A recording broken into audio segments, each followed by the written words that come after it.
Assalamualaikum. Kali ini Ibu akan menerangkan tentang sistem ekskresi manusia. Sistem ekskresi manusia merupakan proses pengeluaran zat-zat sisa metabolisme yang sudah tidak digunakan lagi oleh tubuh. Sisa-sisa metabolisme ini berupa senyawa-senyawa yang bersifat toksik itu atau racun ya, sehingga jika tidak dikeluarkan dapat menyebabkan terganggunya fungsi organ-organ di dalam tubuh. Nah, organ-organ yang berperan dalam sistem ekskresi pada manusia ini ada 4 ya. Yang pertama ada ginjal, lalu ada paru-paru, ada hati, dan ada kulit. Yang pertama kita bahas ginjal.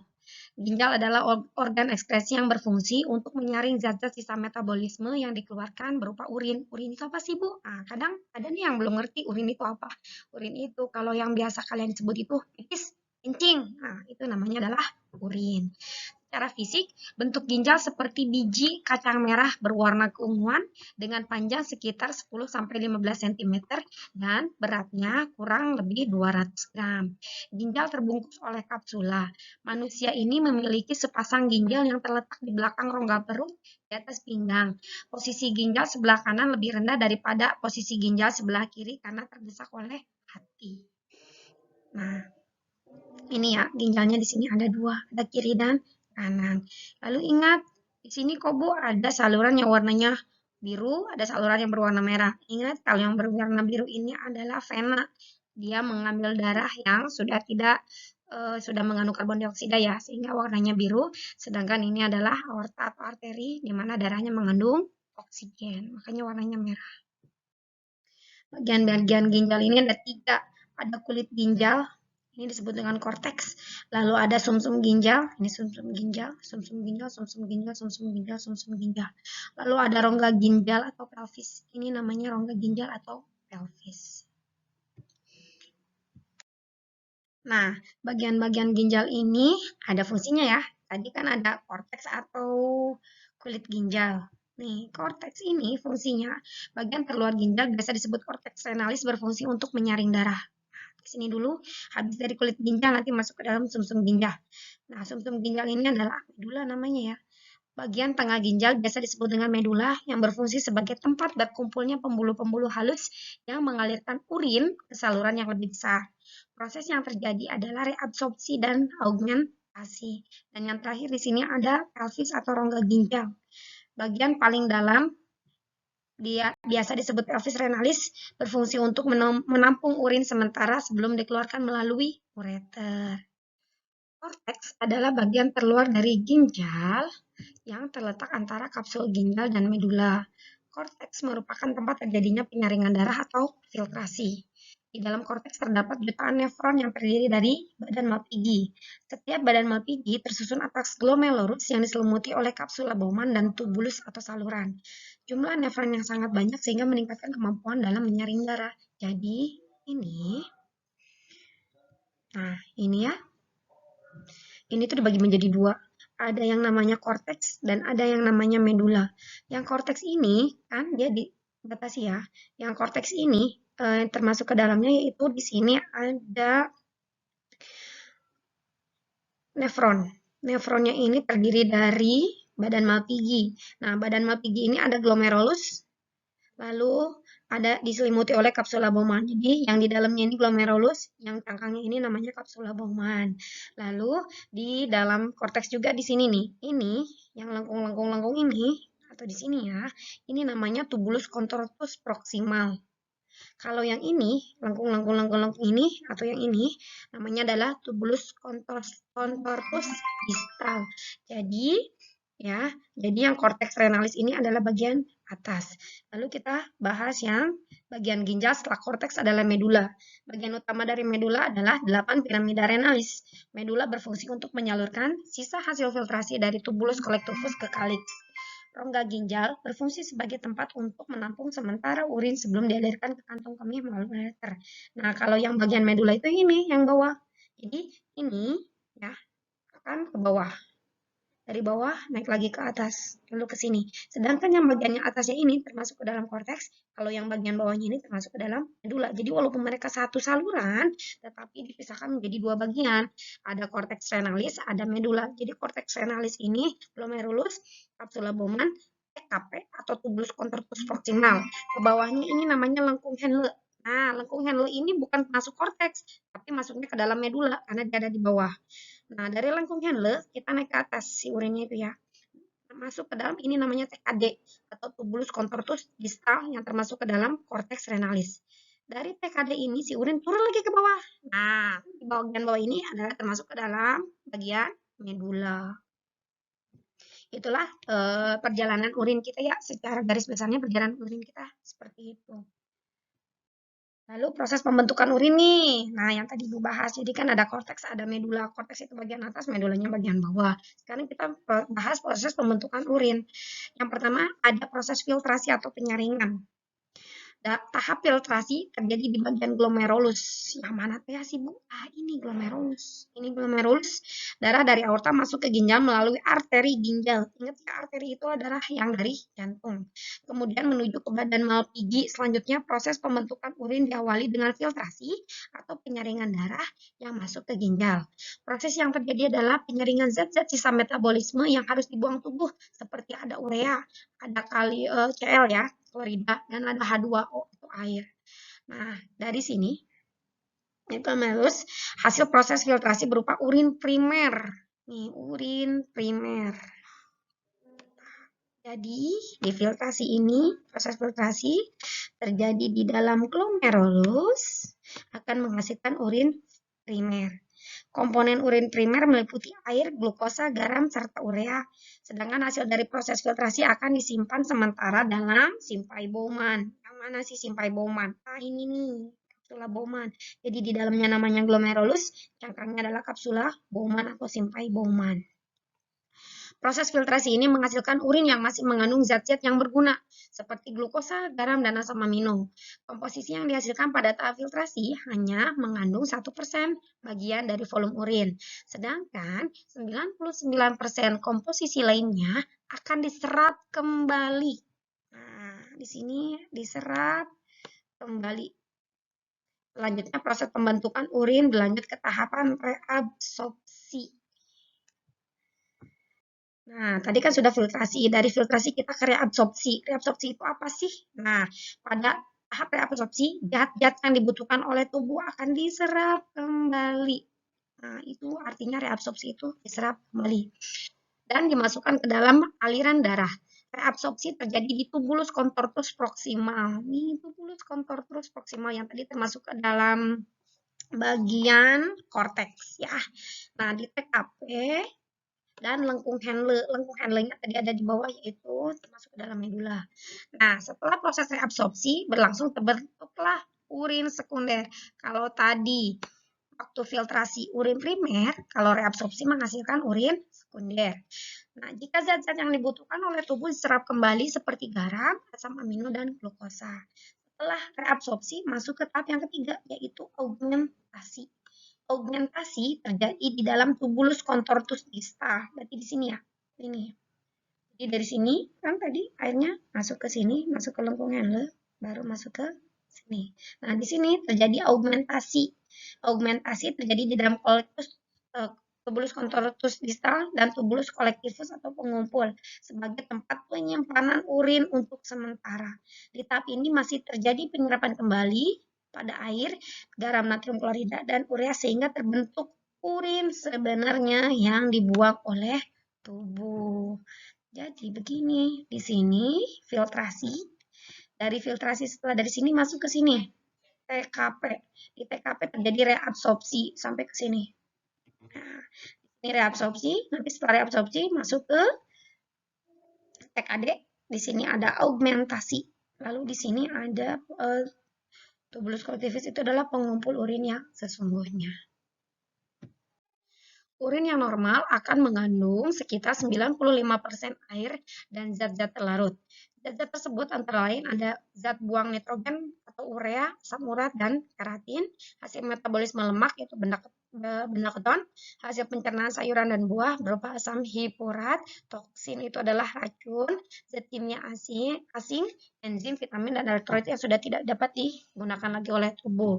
Nah, faktor-faktor yang mempengaruhi produksi urin baik internal maupun eksternal. Maksudnya internal yaitu dari dalam diri kita ya. Kalau eksternal itu contohnya dari lingkungan.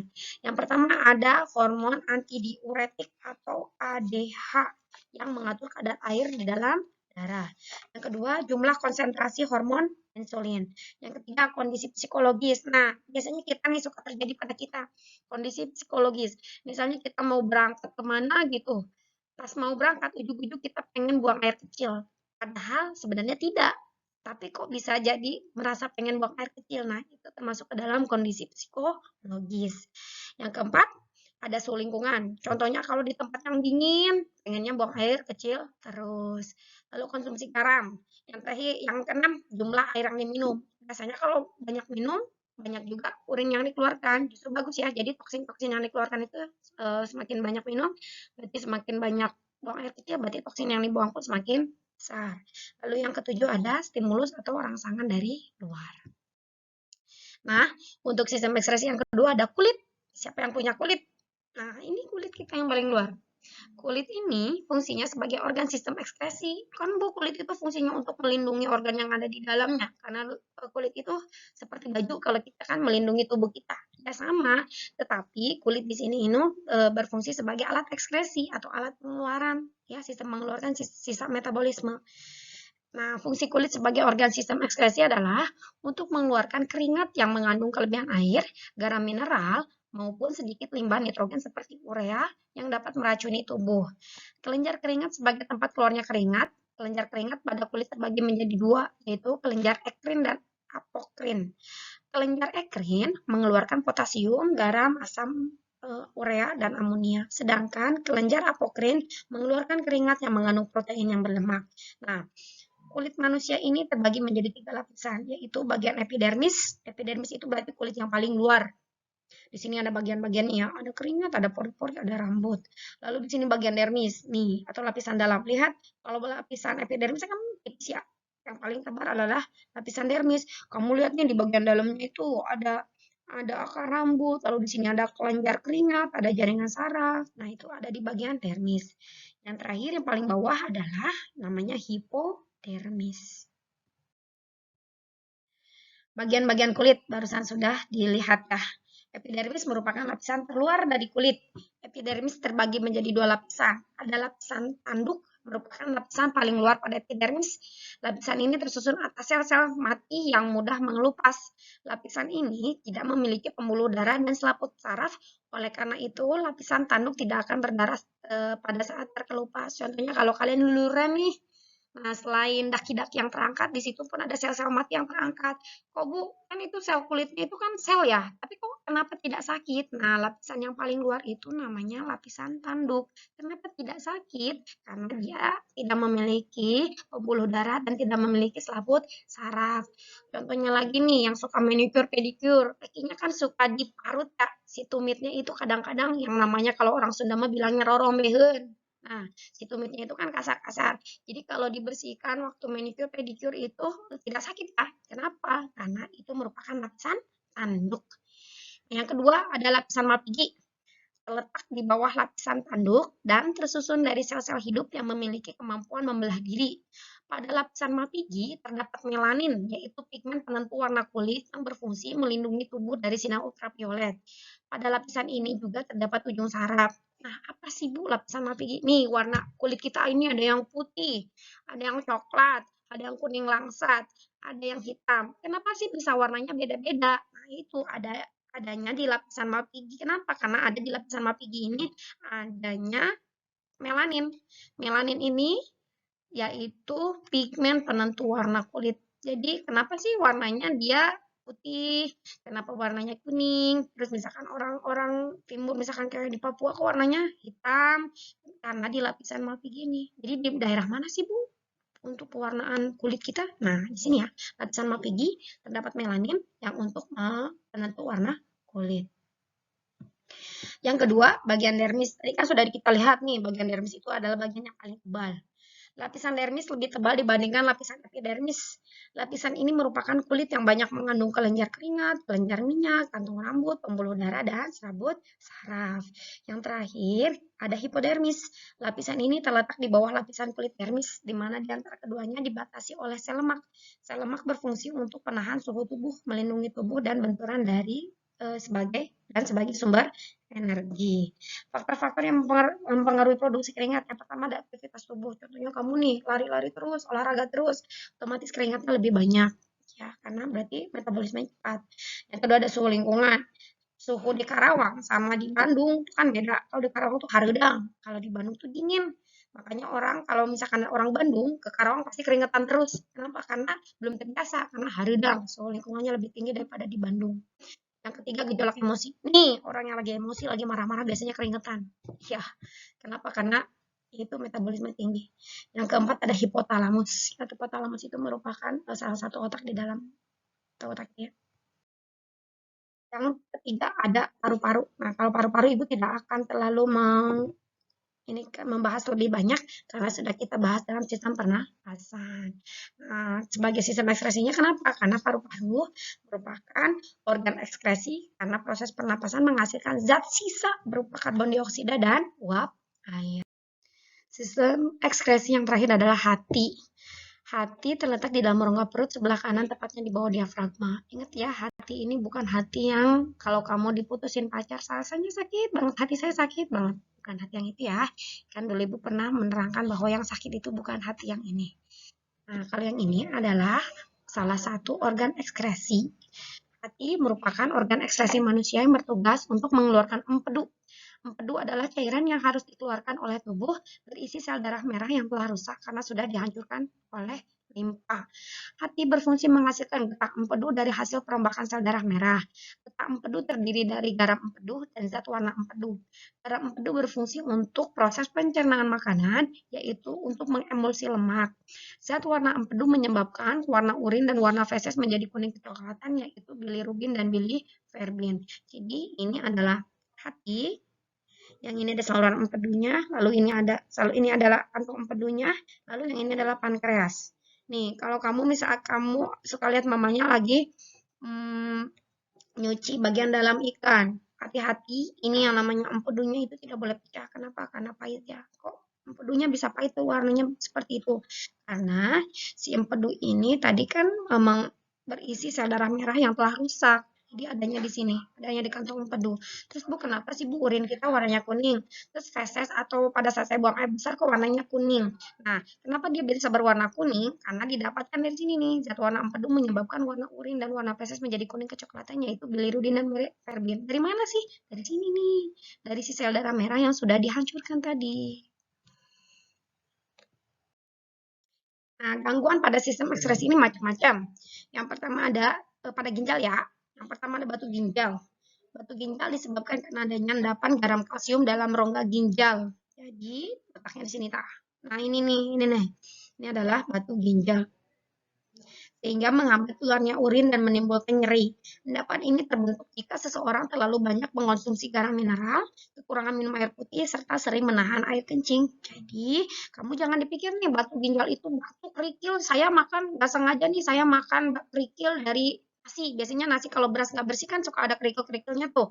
Kemakan sama saya, apakah akan menjadi batu ginjal? Tidak, ini batu ginjalnya ini bukan dihasilkan dari kerikil yang kamu makan ya, tapi ini adalah endapan kalsium ya, endapan garam-garam mineral gitu. Adanya di sini nih. Ini di bagian rongga ginjal.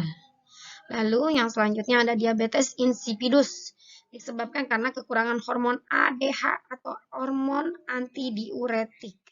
Nah, ini. Yang ketiga ada gagal ginjal. Adalah gangguan pada ginjal yang mengakibatkan menurunnya fungsi ginjal sehingga tidak mampu menyaring melakukan penyaringan zat sisa metabolisme tubuh.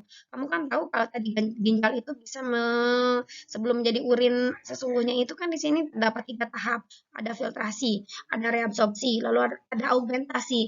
Nah, kalau misalnya ginjalnya rusak, dia tidak bisa menyerap atau tidak bisa menyaring darah, tidak bisa membuang kotoran-kotoran. Jadi, kalau misalkan sudah parah, gagal ginjal ini harus dilakukan yang namanya hemodialis. Hemodialis itu adalah pencucian darah, di mana darahnya dikeluarkan, lalu masukin ke dalam alat. Alatnya itu akan berfungsi sama seperti ginjal. Ada tempat filtrasi, ada tempat reabsorpsi, ada tempat augmentasi. Nah, kalau si darahnya sudah yang ketiga ini sudah selesai, sudah dibuang racun-racunnya, zat sisanya, nanti darah yang sudah bersihnya dimasukkan lagi ke dalam tubuh kita.